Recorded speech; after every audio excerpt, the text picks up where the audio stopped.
Welcome to the second day of the conference and to my presentation named Hunt for Knowledge, Quest for Fun.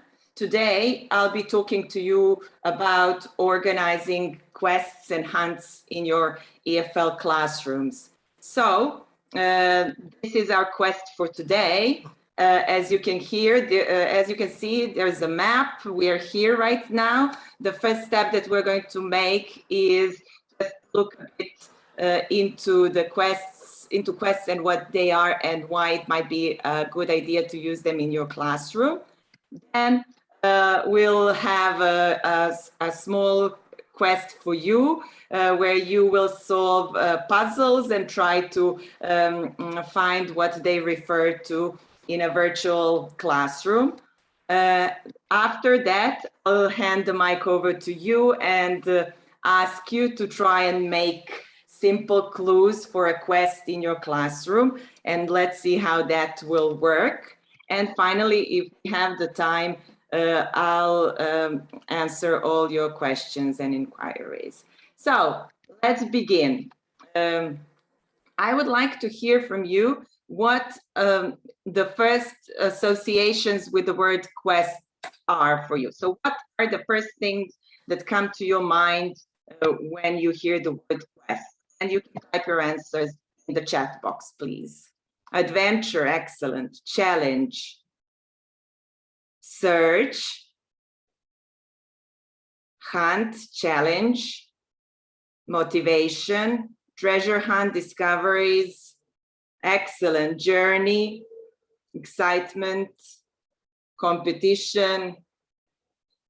Excellent. And here is the definition of a quest. So as you can see, almost all of your answers are here. So quest is an investigation. It's an activity of seeking, a search of a kind, and even an adventurous journey. And a quest in a classroom can be just that, where your students go through, read different clues and discover what they refer to in the classroom. And quest-based education is popular around the world.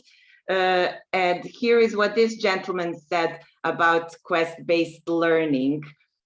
He says that quests are experiences where our students start in one state of knowledge and intellectual development, and by doing a quest, by solving these puzzles, they progress in their skills, habits, and general knowledge. And you can see this word adventure underpinned here. So why should we use quests in the classroom? What do you think? What are your opinions?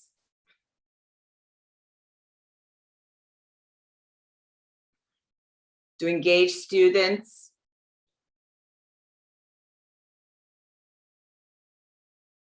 to motivate, provoke curiosity, develop critical thinking, challenge, to know about background. Yes, absolutely. So quests are a good way to inspire your students, because they, your students interact with authentic content, what is around them. And by doing a quest, they learn through experience. Also, this topic is connected with the 4 C's. So in solving these puzzles, they develop creative thinking and critical thinking as well. And we'll see how. And for creative thinking, you can have your students, having done the quest with them, to create their own quests and quest clues for their peers in the class. Also, in this activity of searching, they cooperate with each other and they communicate in a spontaneous manner. Quests are enjoyable activities, and everybody loves them. I had a housewarming party 2 months ago, and I organized a quest for my guests because I wanted them to see my new apartment and just to get to know what's around them. And they loved it. So you can organize it even for a party, not just for your class. And obviously, the huge motivation booster. And also with quests, you can start small and organize simple activities for your very young learners with simple clues, very understandable. And then as your students get older and as they progress in their language, you can make these more and more demanding. And where can we do quests? Pretty much anywhere. Obviously in your classroom or at school, and this is perhaps the easiest way to do it, but you can also take your students outside the classroom in the neighborhood or around town. So you can take them to a museum, a zoo, a supermarket even, and just give them clues and puzzles to solve over there. You can all organize and prepare web quests for your older students. And this is a particularly good opportunity for your students to develop critical thinking because they need to understand which information they can find on the internet is relevant and accurate and can be used to solve the puzzle, and which is not so useful for that. So web quests are especially good for that. And in these times of online learning, you can organize quests for your students to do at home. So you can give them tasks and they can find things around their house and show them to you, or they can even bring them to the classroom as well. So now that we've seen what quests are and how we can use them, let's do a simple and short quest here in our virtual classroom. Okay, this is a classroom that I've prepared for you. There are a lot of things around, as you can see. I'll read the clues for you and you can try and type your guesses into the chat box. We'll start with a simple clue that you can use with very young learners, so preschoolers or children that have limited use of English. And here it is. It says, look carefully around you, find all the circles that are blue. So can you tell me how many circles you can see in this picture? How many blue circles you can see in this picture? Look carefully around you, find all the circles that are blue. 6, 3 with arrows, okay. You can do better than that, Kevin. 4, 6, 7.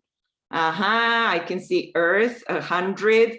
There might be 100, but these are the ones that I've found. So I've found 8 circles in this picture. There could be more, but I have just missed them. Okay, now a slightly more difficult one, and here it is. My colors are green, white, and red. There's a big hat on my head. So what does this refer to? My colors are green, white, and red. There's a big hat on my head.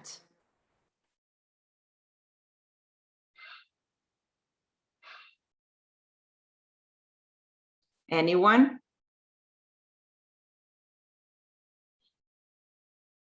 Flags, Italy. Flag people, Italy. Earth. All good guesses, and you are very close. You're very close. It is not Italy, it is the Mexican boy here. And he's wearing a big hat. Yes, very good. Mexican boy, excellent. Cue it, okay? So, because this is aimed at slightly older students, you can ask them additional follow-up questions. When they find the answer, You can ask them to discover these things. So find my country on the map. What language do I speak? How many people live in my country? Or name 3 big cities in my country. Okay, so let's try and do a more difficult one. So this one you can use with your pre-teens or teens. Students move around. Yes, they move around. They don't sit at the desks. They go around the classroom, move freely. Okay, here is another one. Add all my numbers, you'll get 21. You often use me to have some fun. Add all my numbers, you'll get 21. You often use me to have some fun. What can this refer to?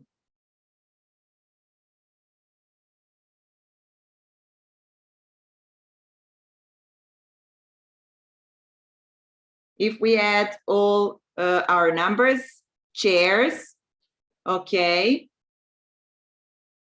Dice, very good. Yes, excellent. It's the dice. Excellent, bravo, excellent guess.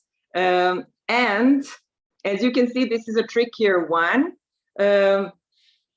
And for older students, so you can ask them, who said the die is cast, and connect English with history, perhaps. Where did this happen, and what does this mean in modern times?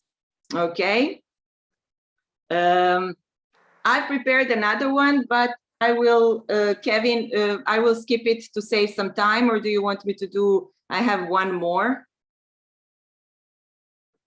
You have 1 minute left, but you started a little late, so you can take about 3 or 4 more minutes. Okay, then we'll move on to creating our own riddles. So I would like you to try and do a little rhyming. I know that my clues are rhyming, and you don't have to do that. You can write them without the rhymes. But if you want to try that, because it adds a little mystery to your clues, you can use a rhyme generator if rhyming is not your forte. So you can use this one. It's rhymezone.com, where you can just type in the word and they'll give you other words that rhyme with the one that you've set.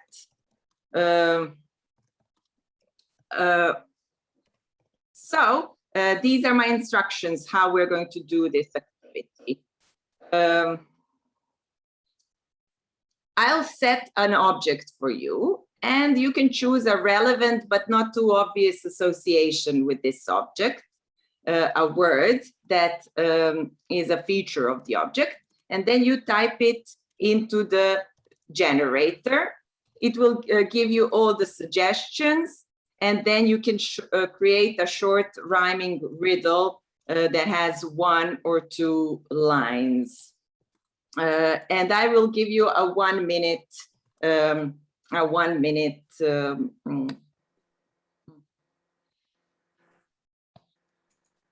limit. Oh, that even rhymes. 1 minute time limit.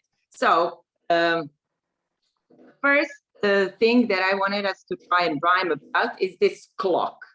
And if nothing comes to your mind related to clocks, my suggestions are using words like hands or sun and sand.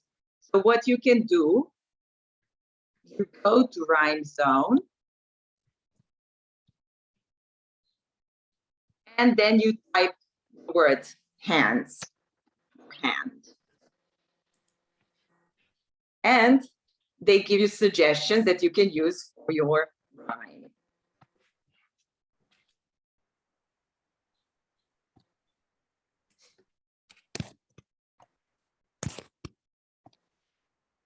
One minute starts now.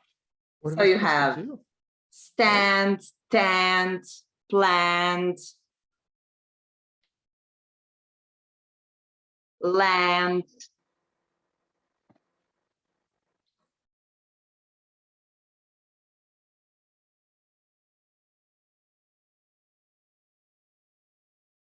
brand even.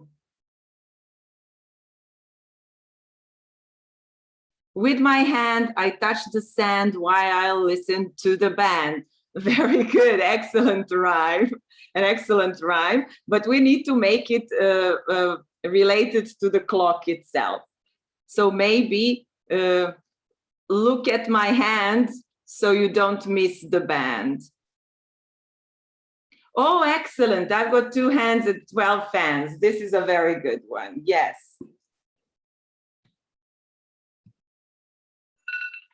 And the time's up. Okay, do you have any other suggestions?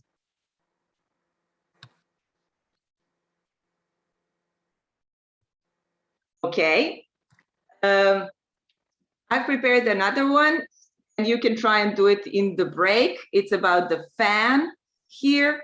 And my suggestions for you are Japan or wings. Wings are a little tricky, but you can try and rhyme them as well. So try to come up with a rhyme about this fan, and you can include these words or something else. Okay, so this is the end of my presentation. Thank you very much for coming, and thank you for participating. If you have